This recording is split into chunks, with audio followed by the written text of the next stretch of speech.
Hey everybody, what's up and welcome back if you're new here. I'm Liz, your host here at Crimes Untold, and today we're going to be talking about a lovely unsolved murder back in Australia. I'm really loving these unsolved vintage murder cases in Australia. I can't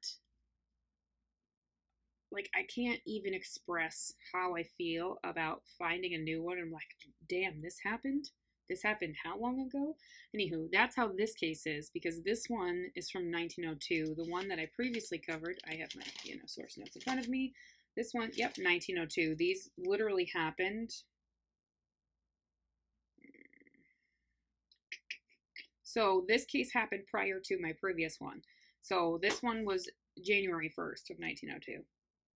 And then my previous video that you would have already seen before this happened in May. Well, June. May 31st and June. Wow, that's so weird. The last one happened between May 31st and June 1st, and this one happened between December 31st of 1901 and January 1st of 1902. So freaky deaky, but I mean, whatever.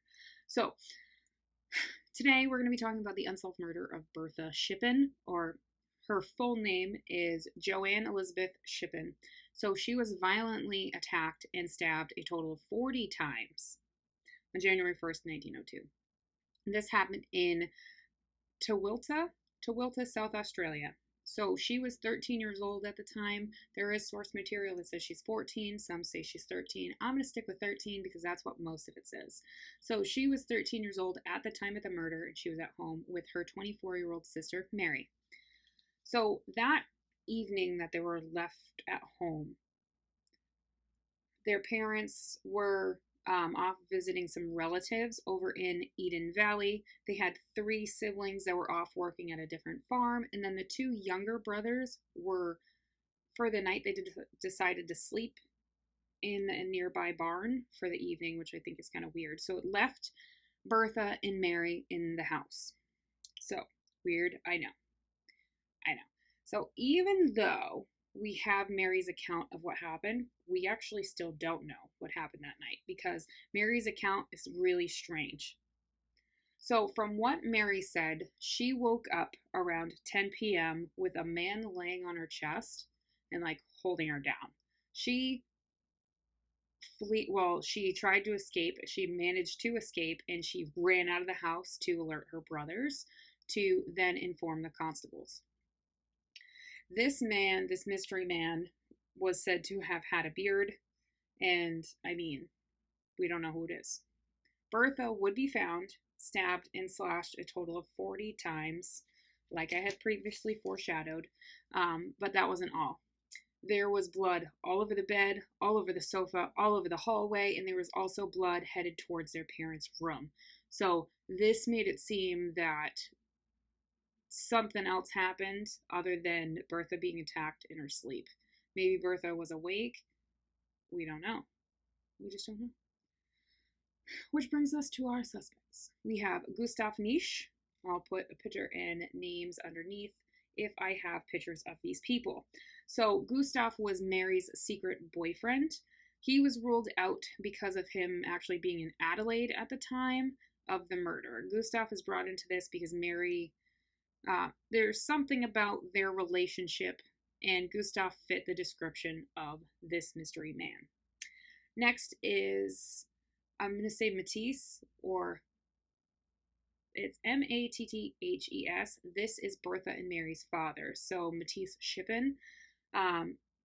They're quick to assume it was him because of a prior altercation that happened in 1896. So this prior altercation ended up with him being arrested. This is all verbal and physical altercation happened with a group of younger men, and it was heated, and it got to the point where Matisse took out a gun and shot one of them in the leg. He was arrested and he was tried, but eventually he was acquitted on the charges. And I mean, also, him and his wife, Joanne, which that was a common thing. If the wife was named something, generally one of the children would be named after said wife, but they would go by their middle name, not their first name. So him and Joanne were actually in Eden Valley, and it was determined that it was very unlikely for him to travel back to Tawilta from Eden Valley so quickly because of how long of a drive it would be. So he was ruled out due to this. Next, we have Mary. Obviously, she's the only other person at the crime scene in the house. So she's the only person, obviously we have one dead, here's Mary. She's the only person that knows exactly what happened. And she was arrested and tried for the murder of her sister Bertha. But she was found not guilty. This case remains unsolved. We don't know what happened. Obviously, there's blood everywhere in this house. And I mean, if there's blood on a bed, blood on a couch, blood down the hallway, headed to the parents' room, clearly there is some type of altercation that happened prior to Bertha dying. And where she was found in the house. Like, something else happened. Was Bertha going to out Mary about Gustav? Was there something that Bertha had on Mary? Sisters fight, this happens, especially the ages they were, 24 and 13. That's an 11-year age difference. So what exactly happened? We don't know. All parties are deceased by this time, obviously, because this happened in 1902, so 121 years ago. Obviously, these people are dead, unless there's some magic time machine that, like,